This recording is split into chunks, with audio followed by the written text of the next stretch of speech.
Jack here, JBF Music and Guitar Lessons, back with these kind of critique videos for you. Essentially this is an informal analysis.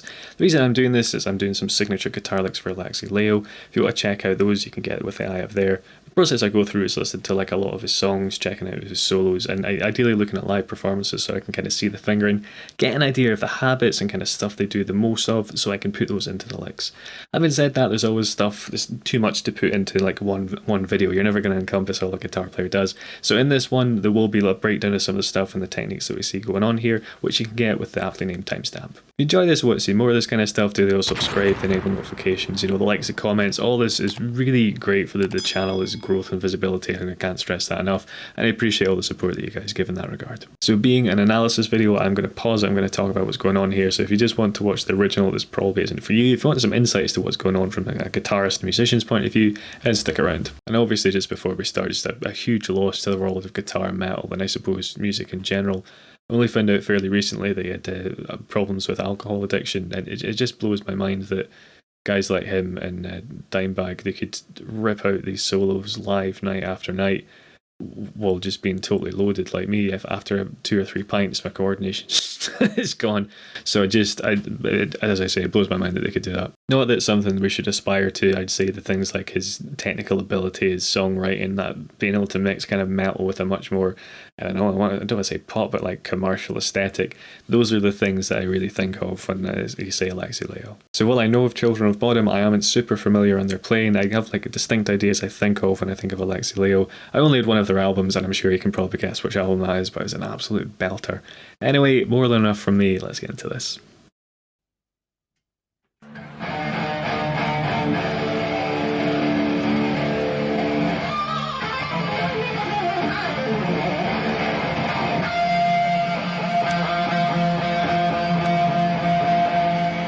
I've said it before, but I'll say it again. We owe a lot to Eddie Van Halen as guitarist. You can check out my kind of critique or reaction to Eddie with the eye up there.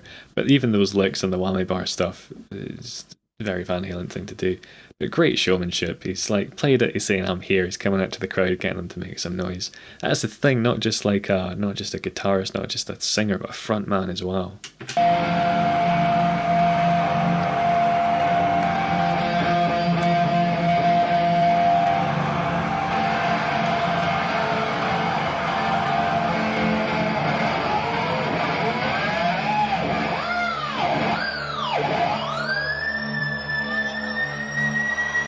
So if you don't know what those are harmonic squeals that you often, something Dimebag Darrell did quite often. You can check out how to do them with the eye up there. I don't want to derail this video too much, but you can dip the whammy bar, catch a harmonic, you raise it up, and you get that, just rip roaring, kind of dinosaur screaming noises.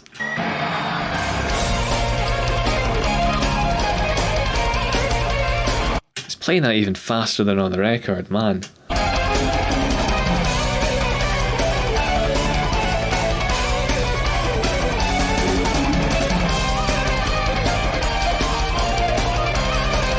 I mean, this is great playing. The vibrato is a tiny bit erratic, which just happens live. You have adrenaline or it's cold, you don't know what's going on, but the precision's just there, isn't it? It's just such a cool lead line as well. Like sometimes with sequences, they sound a bit stale. There's just something about the way he plays. There's just an attitude to it. It's just amazing.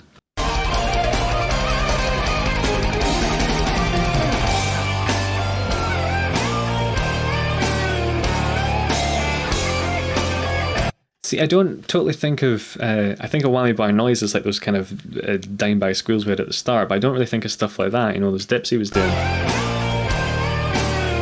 But it is a part of his playing.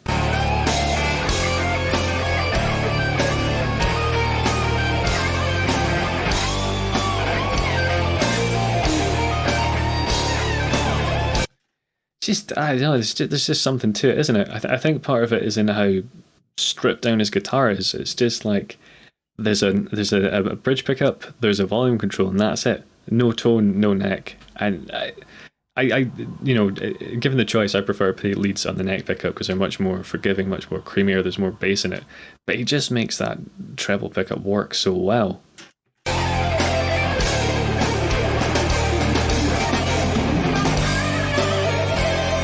And then running that sweep there, that was spectacular.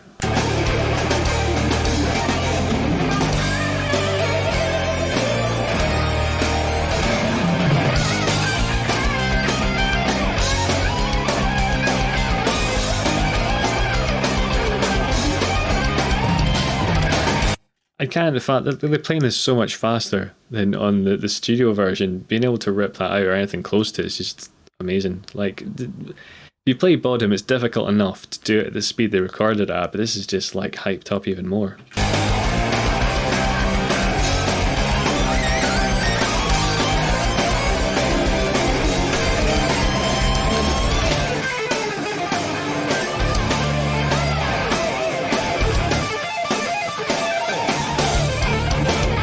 Yeah, okay, I'll definitely have to put some sort of sweeping lick in because it is definitely part of his vocabulary. The tapping more so than I kind of realised it was as well.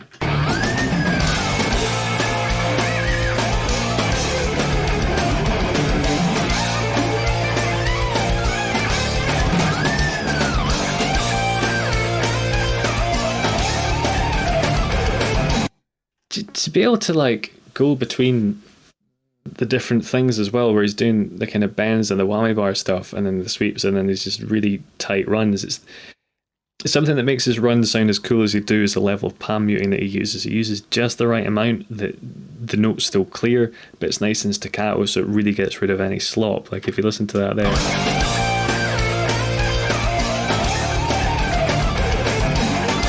there, you can hear that palm muting when he was coming down it.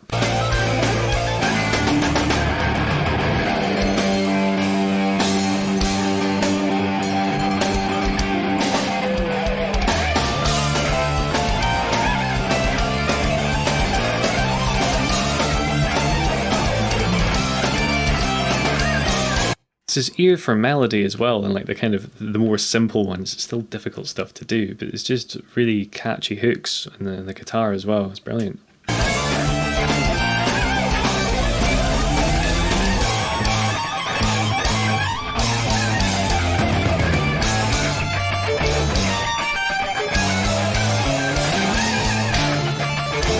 Here's a great example when I was talking a wee bit earlier about how he plays sequences but makes them still sound cool. So this, we've got that kind of theme, and you're just going through the chords, right? I'll go back a bit further. There's like a little bit of palm muting again on the higher strings is more difficult to do and keep it clean. That gives it this cool dynamic, and then the pick attack as well just makes it sound cool.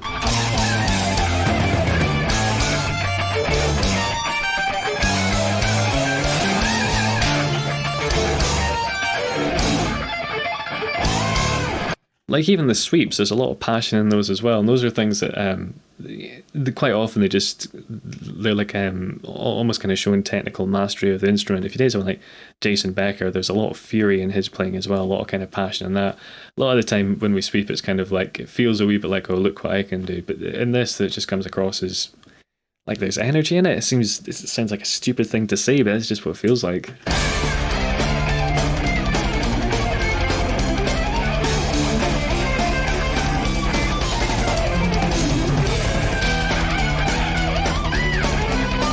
That's another thing Bodom do a bit as well. They'll do key changes during the solo, so you can hear there it kind of feels a bit different. That's because they've shifted the tonal sound, they've shifted the key.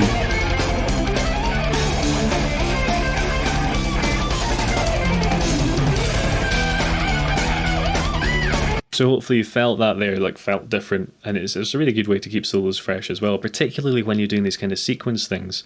You're changing the key with it as well, it gives you a different dynamic, and instead of, when you're doing a sequence, the dynamic is somewhat limited in terms of what you can do. If you change the key, it's adding an extra layer. I hadn't thought about that before.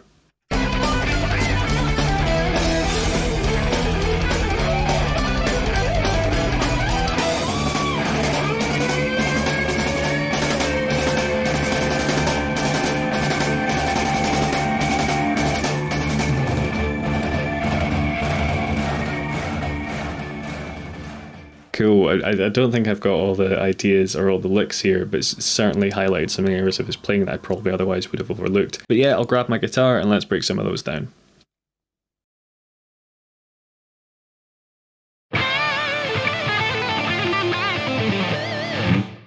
I think he's probably down in D standard or C standard, but all standard tuning here to make life easier.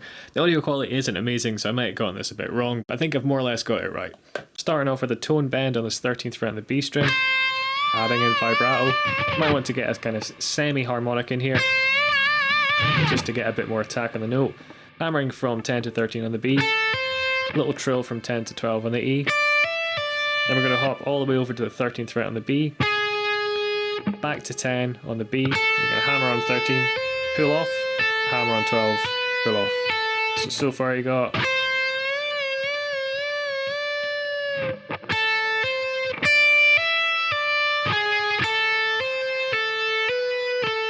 Then a really similar move, but starting on the D string, so we're going to go 12 fret on the D, 10 on the G, hammer on the blues note, that 13th fret, pull off, hammer on the 12th, pull off again. So that second part.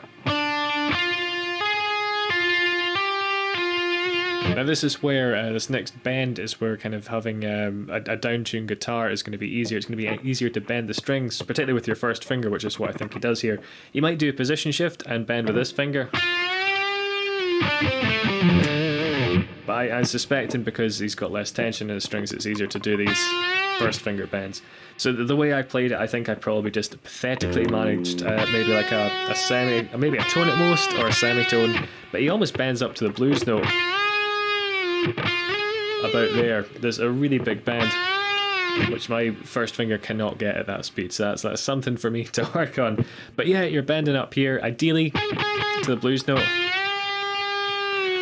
and then we're coming down the scale, a pentatonic scale, D minor. He might play this note here. I opted to play it here because I just find the fingering easier. You know, this stuff's already really difficult, don't make it any harder than it has to be. So yeah. And then on this final note here, we're going to hit a pinch. Where is it? Yeah, so somewhere around here for me, somewhere around my middle pickup, I think. Yeah, there it is. So let's run through that whole thing a bit slowly.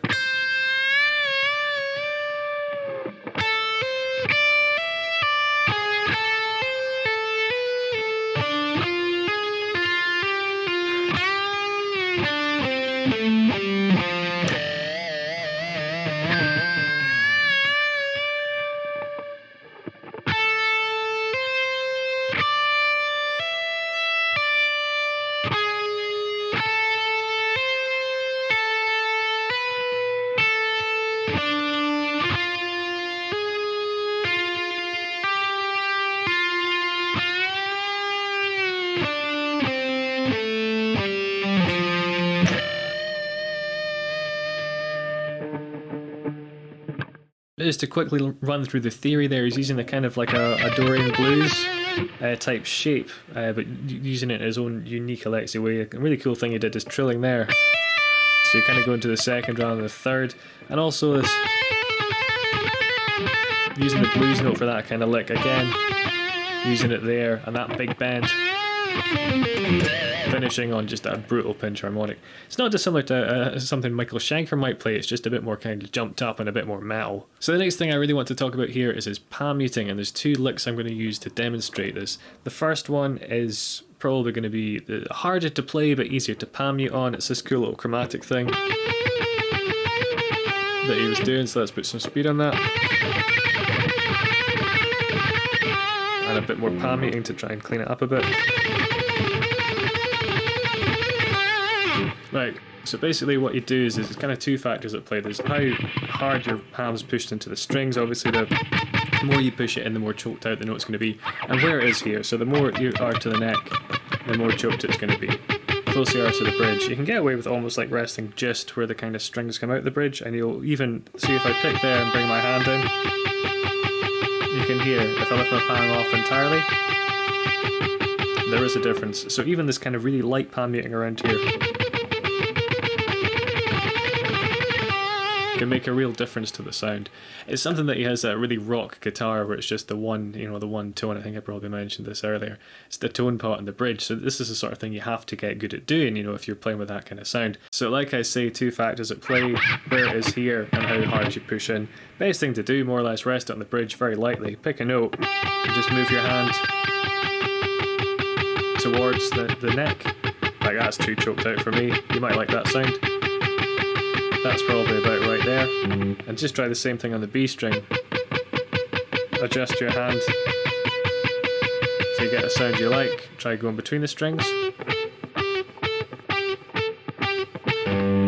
apply it to the lick. So the one I had there was this cool little chromatic thing, so we're going 12 on the G, 10 on the B, up to 11, up to 12, and back down.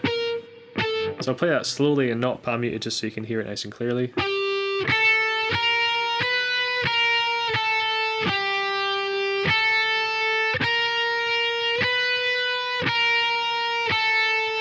So with this lick, this type of thing, get your just kind of play it at a tempo you can manage.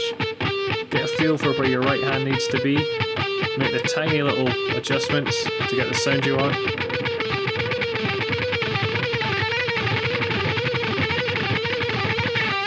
And then you can just sort of start to ramp up the speed. This is one. If I wanted to launch into that from out of nowhere and not build the speed up, I definitely have to practice it a lot. And the second bit of palm muting I want to look at is kind of one of these cool neoclassical things he does. So the lick, I'll just teach you that first. So you got that 15th fret on the B, we're playing that twice, up to the 17 on the E, 13, back to that B, 15th fret, position shift, 18 on the E, back to that 15 on the E, and then to the 15 on the B. So slowly without any muting.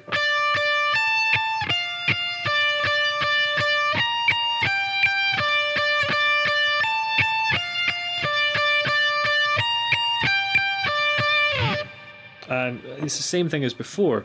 So where your palm is here, how hard it is, and those are the two factors. So we've already muted on the G string, we've tried it on the B. This E string, because it's the thinnest and it's not wound, is the hardest to mute on. But yeah, same thing. Let's pick a note, let's just pick this note on the 13th fret. My palm's going to be totally off, and then what we'll do is start to bring it down.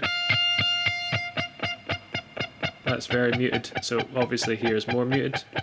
Move back towards the bridge. And that's probably about right for me. So where's the B string in comparison to that? It's maybe a bit too muted. Let's adjust my hand. So I quite like that sound. That's a bit too much, isn't it? So let's ease off on the pressure. Still getting a tiny bit of muting there, but not much, just enough I think. So that's on the cusp of being too much because I'm kind of choking out the E string, and you might need to move your hand up or down to try this out and get the right position. That feels about right to me. This is a personal preference thing as well. You might want it really heavily muted. You might just want the tiniest tiny bit muted.